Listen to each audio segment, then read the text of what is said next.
3 years after the landmark Right to Education Act was passed guaranteeing free and compulsory education for kids aged 6 to 14, the deadline has just gone by for schools to implement directives laid out in the law, such as better teacher-student ratios and better infrastructure, failing which schools could be shut down.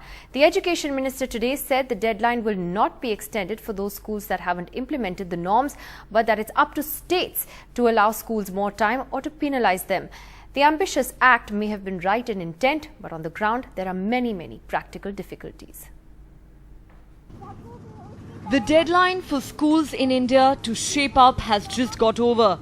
So are we ready with better schools? The ambitious Right to Education Act, one of UPA government's flagship programs, has completed 3 years. And with it has ended a crucial deadline for lakhs of small, private, unaided and unrecognized schools to comply with the RTE stipulations and gain recognition. But according to estimates, more than 3 lakh private schools that cater to almost 5 crore children have failed to comply. So will they be shut down? The schools will have the right to appeal. There is a procedure. It's not that they will suddenly come and lock up the gates and all that. So what's the situation on the ground? Government data shows that even though 3.5 lakh new schools have opened in the last decade and 11 million more children have enrolled in elementary schools, 8 million children still remain out of school and millions others drop out. About 40% primary schools don't have adequate teachers, 33% are without toilets for girls and 39% lack ramps for children with disabilities. Close to 12 lakh of the 52 lakh sanctioned teacher posts are vacant. All this despite the government's budget for Sarv Shiksha Abhiyan doubling to over 27,000 crore in 2013-14.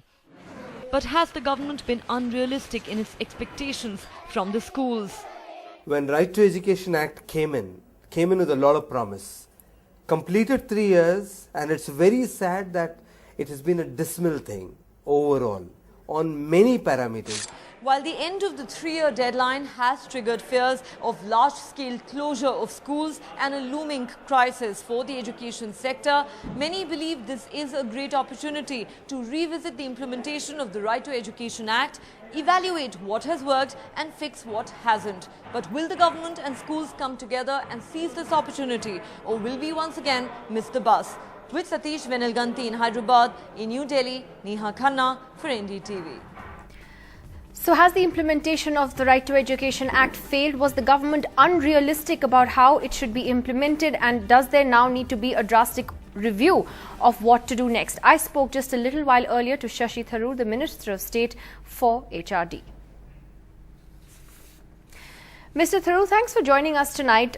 The Right to Education Act, of course, has been a landmark legislation. It clearly says that schools will face derecognition if they fail to comply with the norms that have been spelled out. However, today the Education Minister, Mr. Pallam Raju, said it's up to states to decide on how to proceed. Now, many are worried that there seems to be a lack of clarity on this. How are you going to ensure implementation? Well, you see, first of all, the deadline was written into the Act.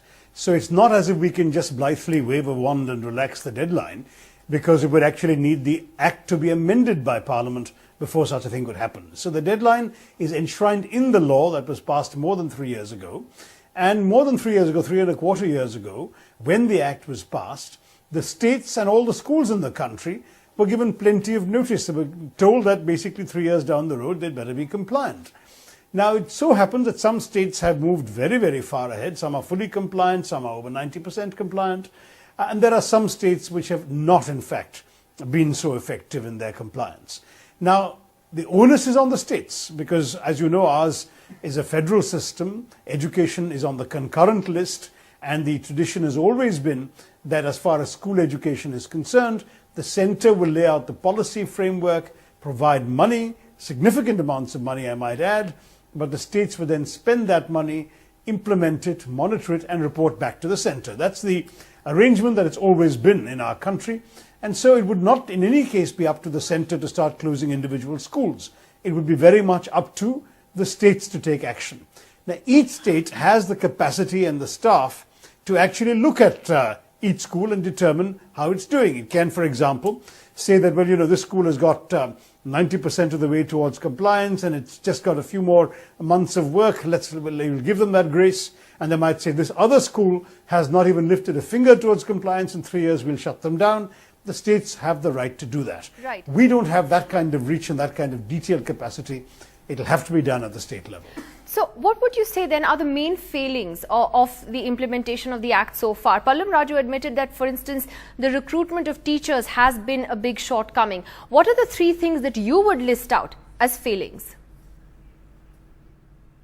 Well, clearly recruitment of teachers ranks very high there because we do need to ensure that our teachers get a good education.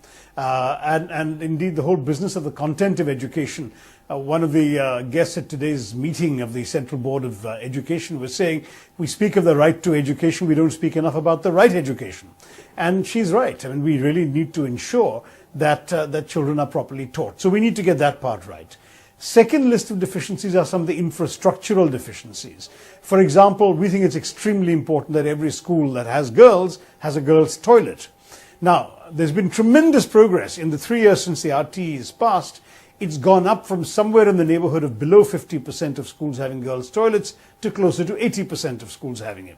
But that's still not enough. We want 100. So the issue right now is there is progress because of the Act, but there's still a number of schools that are not in compliance.